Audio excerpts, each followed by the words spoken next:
So I wanted to start this web series off by creating one for me, really for my testimony, but like as I go through the changes that I've been through, as I'm redirected with God, and you know what I'm going through. So when I sit and I talk with God, it's like a therapy session, right? And so that's what I really want to reflect on. And I want to share that with you because, you know, there might be some people that are feeling the same thing that I'm feeling. It may be people that are going through different things, but they can relate because at the end of the day, we all are working towards the same goal, and that's being with God at the end of all this, right? So in my day-to-day activity, my sessions with God are like therapy, right? So I created this web series called God is My Therapist and Faith is My Copay, right? So um when you start off a therapy session, regardless if it's with a real doctor or a real therapist, you always start in the waiting room. It's kind of like faith. You start in the waiting room, right? Because you don't know what you're looking for. You don't know what you're waiting for, right? So Psalms 34:18 summed it up for me. And it said, the Lord is close to the brokenhearted and saves those who are crushed in spirit. And so let me ask you something. Have you just ever been in a season that like you're doing all the right things, you believe, right? You're praying, you're believing, you're showing up, and still nothing seems to change?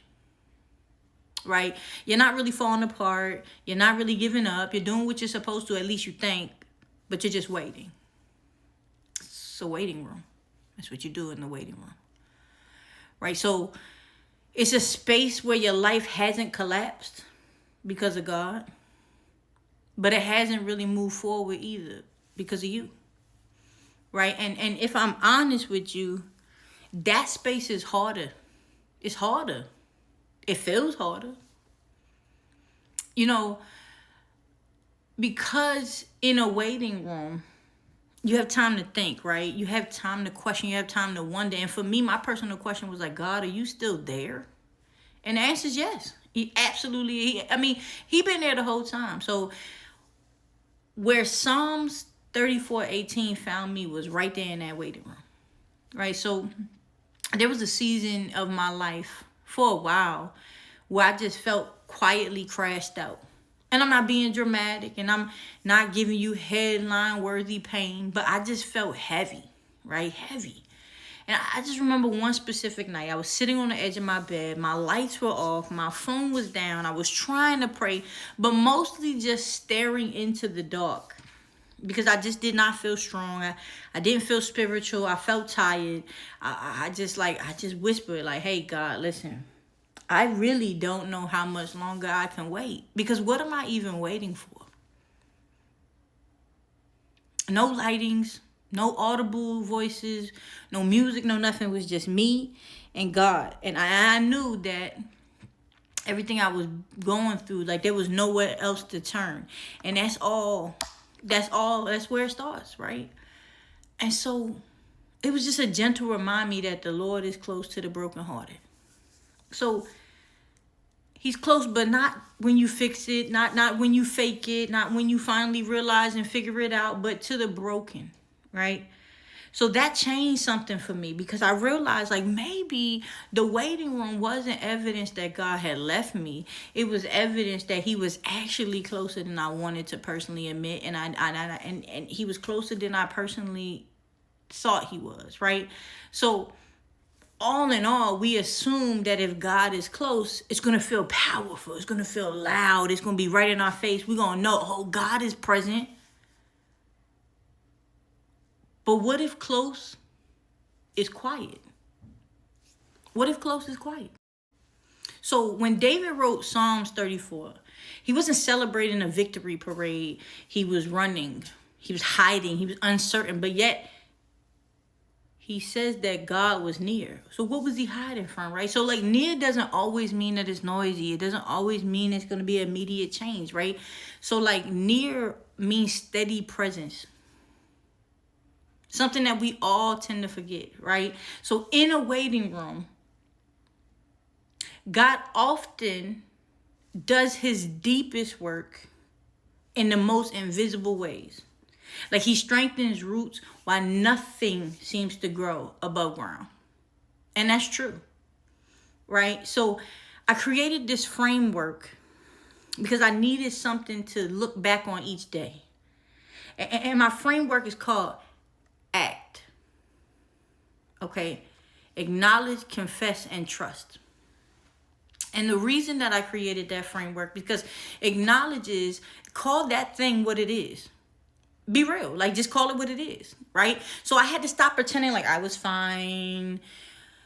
No, I wasn't fine. I was pretending to be fine. I was pretending to be strong when I wasn't, right? So I had to finally say, hey, God, this hurts, man. I'm disappointed. I'm confused. Like, and it was just so freeing telling the God the truth in his presence, right? So acknowledging didn't make me faithless, right? It made me feel real. It made me feel real. And that's exactly where God was supposed to meet me. He was supposed to meet me at real. He was like, hey, stop pretending that you are good. Stop pretending that you're something that you're not so I can help you. Yeah.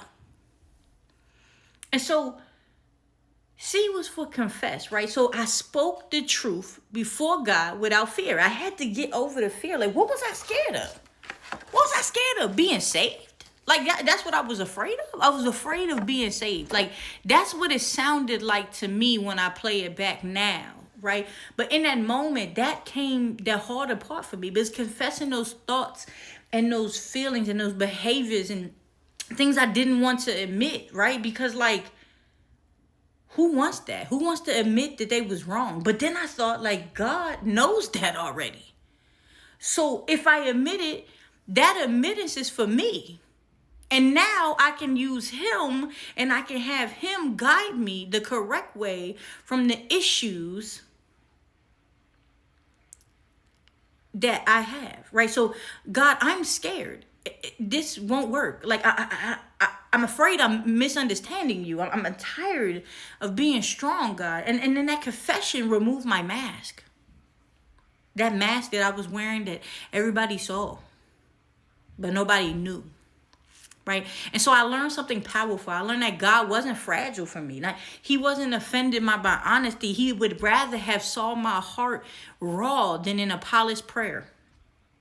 He would rather have saw a real prayer from me. Right? And so, like, that led me to trust. Okay? And this is a big one, right? Because the thing was, I felt like trust was the step that I had to choose daily. Right?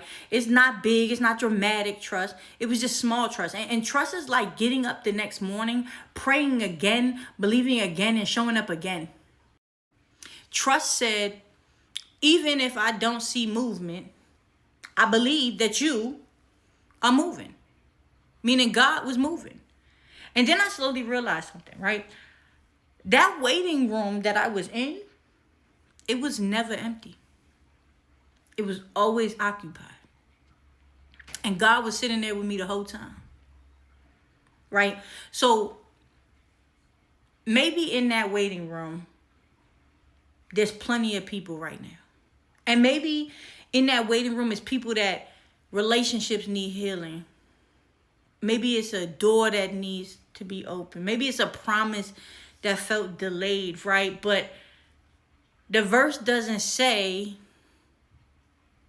God is close and wants me perfect. It says he's close to the brokenhearted. So in my waiting room, I had to realize that I was waiting for me because God already was waiting. So I'm just want to say a sweet prayer real quick. Dear Lord, you see every heart sitting in this waiting room right now. And you see the quiet tears, the silent questions, those brave smiles.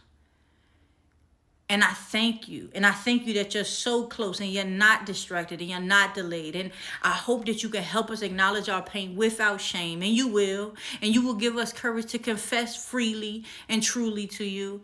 And sitting in this waiting room with us and remind us the brokenhearted is in your hands.